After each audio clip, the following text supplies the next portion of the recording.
What's Bert's best physical feature? His eyebrow would be too obvious, so I'll go with those little bitty pieces of corn inside his mouth that he calls teeth. Like many a man who's watching this video, I've seen Bert naked, and I can honestly say he doesn't have any. But my wife says he does have good eyes. I'm gonna have to say his elf ears and his headed chest. That eyebrow he inherited from me. I'm gonna go with his high cheekbones.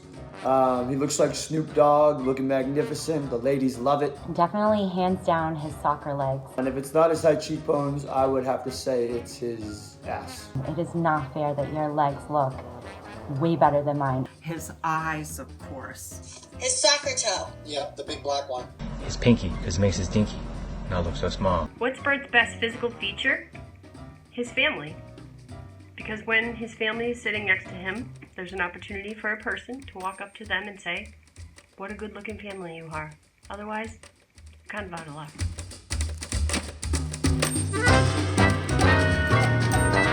Beer. You as a drink? You are one of those hobo drinks. You know, the craft beers, the hobo lagers. I'm gonna go with dark and stormy because that boy gets dark in the summer and he likes to bring the thunder. I think it'd be a heady topper. It's an IPA that everybody loves and is also willing to wait in line for. Beer. Double IPA, Citra, Mosaic, permutation, blah, blah, blah beer. Ugh. I don't know, something involving Fireball. If Bert were a drink on a menu, well, I think even last year I would say something bold and hoppy like a double IPA that a lot of people have chosen because he loves that beer. But nowadays, I'm just kind of seeing this light, fruity, really fragile, really delicate, I don't know, martini glass kind of cocktail. Something very breakable with the umbrella in it, with the toothpick, can be snapped in half like nothing because he's always coming home every week with a new injury. So anything that represents something frail, that's what Bert would be on the menu. Welcome to the club, kid.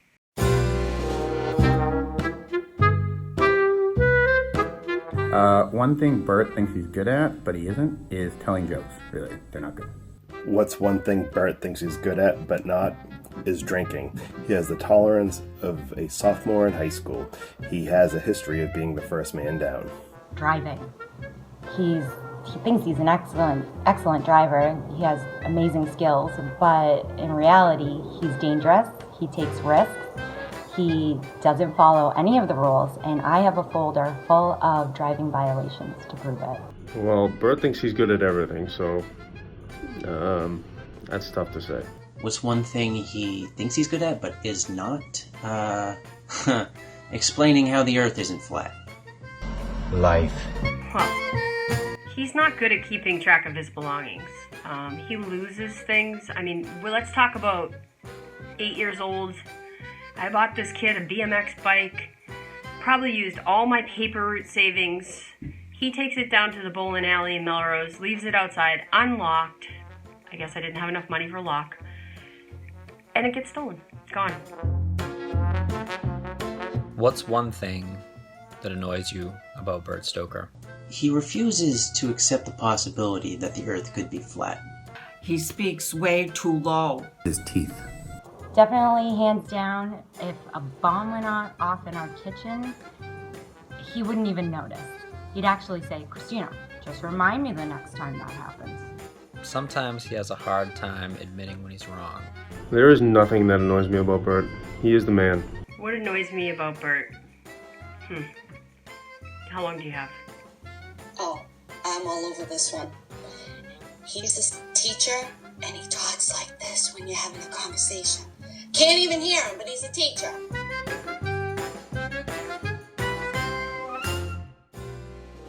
One word to describe Bert. Quirky? I would say influential. Perspicacious. Look it up.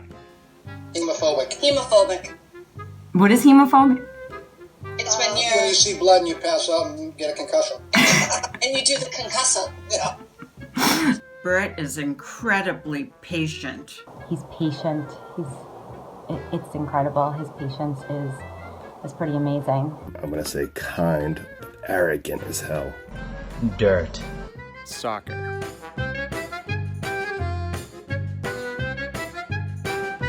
Berto Stokes kid. Buddy, because my roofing, a guy who worked for me roofing, used to come over to the house and pick him up and call him Buddy, and that's where I got the nickname. He doesn't have a nickname, he's just Bert. Bert's best nickname is Stoker the Choker. What's my favorite nickname for him? Dirt. It's Berto. That's the one that comes most natural to me. And if it's not Berto, I would say B. Stokes. Mr. Stroker. When we were kids, it was Duca. Don't ask. Totally nerdy. Nowadays, it's Bertha, Turd, Turdy, whatever I'm feeling like at the time to make sure that I offend him. All right, so what gets Bert fired up? Everything? Soccer games. Arguing with Peter V over nonsense and annoying the shit out of everyone. The guy hates to lose, but he loses all the time. I'm not really sure he's ever won anything. Talking about himself. I would have to say probably just soccer, beer. I think he likes a good story, a good joke, but probably mostly soccer and beer. Anything I've ever played him in, I've always beat him. He gets mad. Republicans. Probably Connor and his core conservative values. He doesn't win. I don't know what else to say. Referees. It's mainly what I hear about after every soccer game is referees or illegal slide tackles. Oh, that's easy. Peter V and Connor McGuire. Sorry, I had to. I met Bert at Malden Hospital on his birthday. And how long have I known him? 40 years, 9 months, and 2 days. I quite literally met Bert on the soccer field when we played for Joe Tenaglia's team, the Wings, when I think we were in first grade, crushing some defense and some set play. I don't recall how I met him, but I met him in 6th grade. It had to have been middle school, either middle school or sports prior to middle school. Somewhere in elementary school, maybe youth soccer, but I want to say middle school. Well, it was my 21st birthday at Dick's Last Resort in Boston, and I was on my knees with my hands behind my back doing a blowjob shot from between his legs. In my defense, though, he was the only person at the party who was not related to me. Chrissy brought him home for the first time for me to meet him when we lived in Everett. I first met Bert in 7th grade. At first, I thought he was a special needs kid and needed assistance in the hallway. Come to find out, he was just making fun of Chris Sidmore. You're gonna burn for that one, man. How did I meet him? I met him at 5th grade environmental summer camp when he was in Ripley and I was in Franklin. Very energetic kid, let's just say that. What is one thing Bert is really good at? Okay.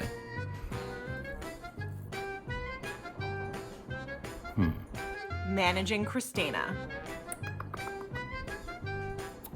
Playing with his Legos. Bert is a fantastic father and husband.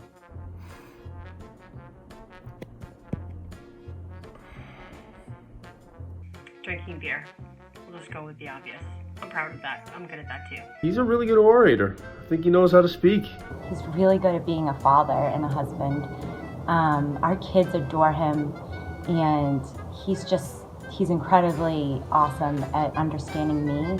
And what I find amazing is that for a guy who in one season of his life didn't think that he ever wanted to get married or have children, he's pretty good at it. And I'm really glad that he decided to give it a try.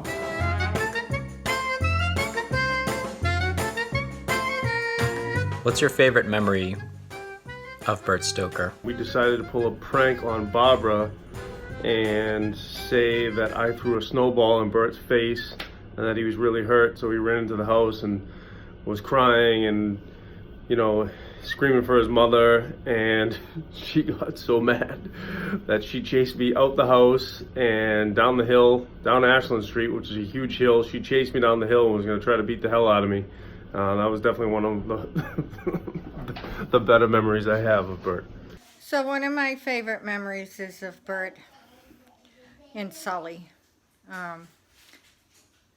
Bert came in crying, really crying, and he said, "He punched me in the stomach." Of course, if he punched him in the stomach, he wouldn't be talking to me like that, but I just like flipped out. I chased Sully down the hill, and I still have memories of, he was tall then, just booking it, and I was almost catching up to him, and he was turning around, and he was like looking like, and Bert's at the top of the hill saying, "Mom, I was kidding." I think that the best is yet to come. But that's not as fun as maybe reminiscing a little bit, so I decided to open up some archives and take a peek and see what might have been my favorite. It might have been way back when he taught me how to play catch with lawn darts. Maybe why they're banned. One of my earliest memories of Bert is I called him Stoker Spaz at a really kind of quiet time in class. He jumped out of his seat and hucked a pen at my face. It landed right here, I think, the point of it. So about a half inch from me losing my eyesight, which was maybe a little bit excessive response. But that's something I hadn't thought about until these questions. But I forgive him because he's a great guy. He really knows how to turn it up a notch at the party by becoming Mr. Welcome Back Cotter playing card nipples. That's another good one. What's your favorite memory of him? 1 second before I ever met him. My favorite memory is when he was 11 or 12 years old playing 4 different sports and traveling around between soccer, baseball, hockey, and football. Or maybe even before that, when you're a little too cool to be Spaghetti Face.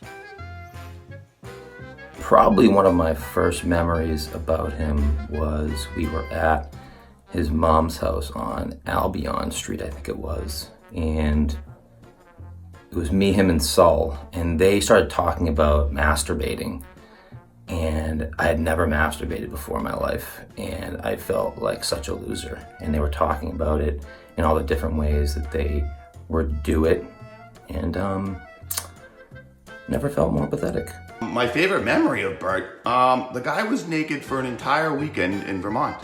Naked, the entire weekend. Going to the bathroom and then just sitting on the couch. I gotta sit on that couch too. You just went to the bathroom. Throw some pants on. I mean, you're disgusting. At one point I walked in the living room and it looked like he was doing like a Playgirl shoot. He's just sprawled out, naked. Buddy, put some clothes on. But hey, credit to you for being naked for an entire weekend. But sometimes, you know, you can just hang out, canoeing, over a beer, lazy Sunday. That was fun. You know, and he's always been looking up to me, as you can see here. But probably the fact that he doesn't like to go to bed is one of his most fun, favorite parts of him. Can stay up a little too late sometimes. Probably should have gone to bed earlier that night. Probably when Bert confidently drove Chris Hardy's car into a ditch in Vermont in a snowstorm because he missed the driveway up the cabin. Instead of just going for a walk in the lonesome dark. Although he wasn't that lonesome. We were good friends, all of us. We always stuck together. That's not me, by the way. And we made sure we got home safely. Oops. How's that? On a serious note about the memory, honestly, hands down, favorite memory, although so late in life or later in life, was Bert officiating our wedding. I don't know that ceremony and that entire experience would have turned out to be what it was for us without his spectacular orating skills and just the love that he poured into it, knowing exactly what to say and how to say it. I have people told me endless amounts of times it's one of the best weddings they've ever been to, and dude, that was all you in that ceremony, and we love you and we appreciate that. The one that sticks out more than ever is when he proposed to me for the first time. We were in Nantucket, and we had been drinking all day, and we had just come out of a bar, and he grabbed my arm and he said, "Hey, let's get married." And so of course I waved him off and said, "Yeah, okay, we'll talk about it." And then, he says again, "No," and he grabs my arm, "No, seriously, let's get married." And so again, I was like, "Yeah, okay." And the next thing I know, we're crossing a street and he gets down on his knees and he grabs both my arms and he says, "No, I'm serious. Will you marry me?" And I didn't know. I was shocked, and and he didn't have a ring, and that was fine. But it was totally spontaneous, totally like, we had been talking about it, but it was just funny how it all kind of went down. And the cars were beeping, people were cheering, and of course I said yes. I guess the police had been eyeing us too at that time. But I think my favorite part about this whole thing was the next morning when AJ rolled over, because AJ and Bert slept in the same room. And he had rolled over and he was like, "Hey Bert, you know what you did last night, right?" And Bert was like, "Yeah."